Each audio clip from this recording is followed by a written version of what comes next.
leaders and other powerful figures. This as thousands of Maltese residents gathered outside Malta's law courts to demand the truth. France 24's Maeve McMahon has the reaction from Brussels, specifically on an homage to the 53-year-old Caruana Galicia by EU spokesperson Margarita Skinas.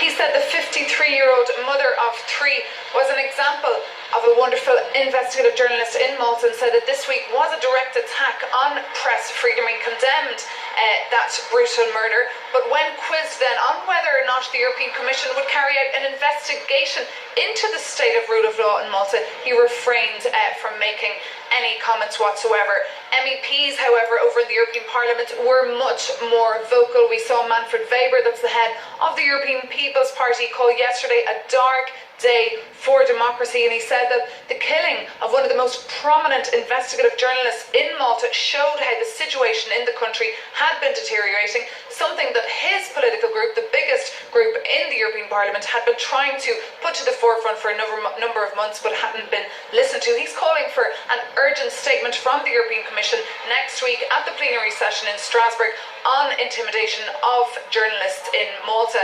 The European Greens as well going a step further, and they want a full plenary debate next week in Strasbourg on not just the situation and press freedom in Malta, but also on the rule of law in the country. And journalists as well here in Brussels are very upset. Daphne Caruana Galicia was very well known here among the Brussels press corps. She wrote frequently in EU Observer, a well-known Brussels media. She also was quoted regularly in Euractiv, her blog running commentary.